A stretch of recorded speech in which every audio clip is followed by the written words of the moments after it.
Saya ingin bercerita sedikit mengenai 7 tahun yang lalu, waktu saya karena kecelakaan terpilih menjadi wali kota. Saat itu saya dipilih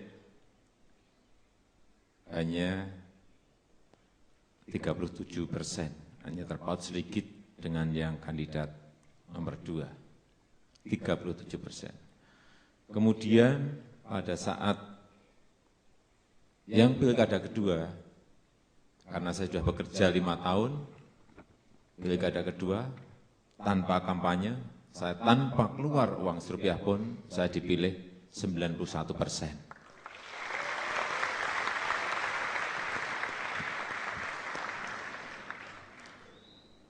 Waktu pilkada yang pertama, setelah terpilih, Jumatnya dilantik, Jumat dilantik.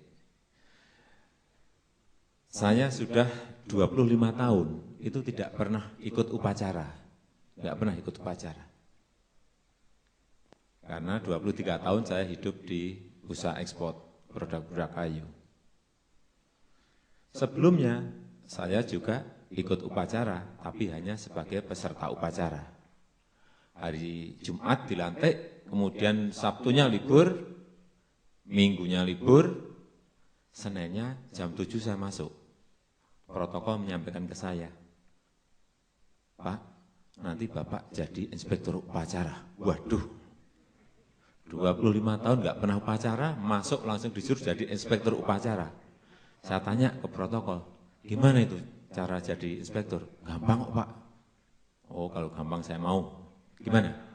Nanti kalau komandan upacara lapor Pak, Bapak jawab, laksanakan. Gampang. Terus, kalau nanti ada Bapak hormat, Bapak hormat saja.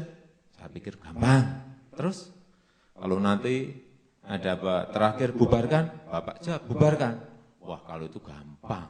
Pikiran saya. 74 di hadapan 4.000 peserta upacara, saya naik podium. Mulai upacara. Komandan upacara maju ke saya. Lapor. Bla bla bla bla bla bla. Saya jawab, laksanakan.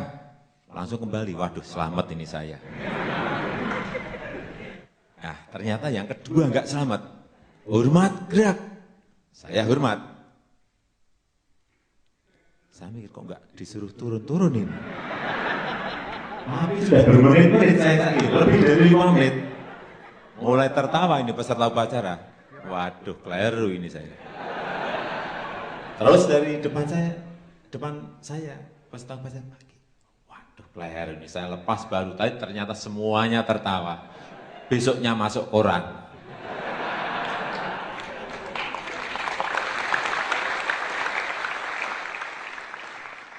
Terakhir saya sampaikan bubarkan. Gitu.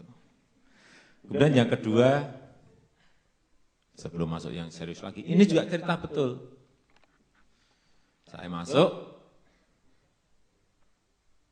saya diberi ajudan di balai kotanya. Bapak, ini disiapkan ajudan untuk Pak Wali. Ya, ajudan, ya. Nah, ini ternyata problem juga. Saya dapat ajudan, saya ini kan kurus, badan saya ini beratnya hanya 54 kilo. Ajudan saya tinggi tegap dan ganteng. Ada problem. Setiap tamu yang hadir di balai kota yang disalami ajudan saya terus. Sebulan ya saya masih kuat. 2 bulan masih kuat, 3 bulan saya nggak kuat. Setelah itu ya saya copot, saya ganti yang lebih jelek dari saya.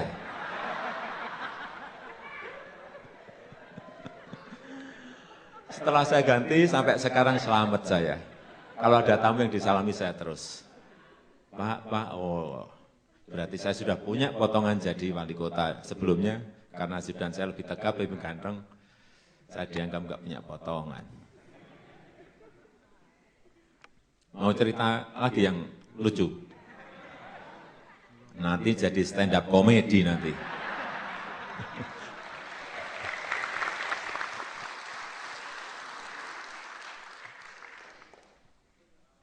Satu lagi aja lah, satu lagi. Ini cerita juga jadi wali kota. Selama 7 tahun saya jadi wali kota, saya juga kaget ya. Setelah 3 tahun itu, mungkin lebih dari 10 kali, ibu-ibu datang ke kantor, ada yang datang ke rumah dinas. Saya buka total yang namanya kantor dan rumah dinas untuk siapapun, terutama rakyat saya di Solo. Ada mungkin lebih dari 10 kali, ibu-ibu datang bawa anaknya. Anaknya itu sakit panas, anget. Loh kenapa dibak saya, enggak dibak ke dokter? Enggak Pak, ini sudah 2 hari ini mengingo. Nyebut nama Pak Jokowi gitu terus. Waduh ini saya jadi, ya oke, saya masuk ke kamar kecil dan saya basuh. Apa ini? Tangan saya, biar dingin. Saya keluar lagi, saya doain, kemudian saya usap mukanya anak itu. Udah sembuh, udah pulang, besoknya saya suruh cek ajudan, coba dicek anaknya. Balik, gimana, udah sembuh? Udah Pak, udah sekolah. Waduh, saya sakti juga ini. Tapi ada yang ini yang lebih fatal. Saat itu saya baru hadir di sebuah kampung, ada acara. Saya ditelepon dari Satpol penjaga keamanan di rumah dinas. Pak, ini Bapak harus cepat kembali ke rumah dinas. Loh, ada apa? Anu Pak, ini ada dua mobil station penuh dengan orang, satu RT datang ke rumah dinas. Loh, terus ada apa? Ini Pak, ada yang kesurupan.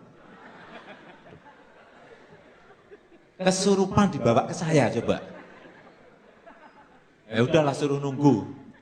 Jangan lama-lama Pak, ini orangnya ini gulung-gulung di depan garasi gitu.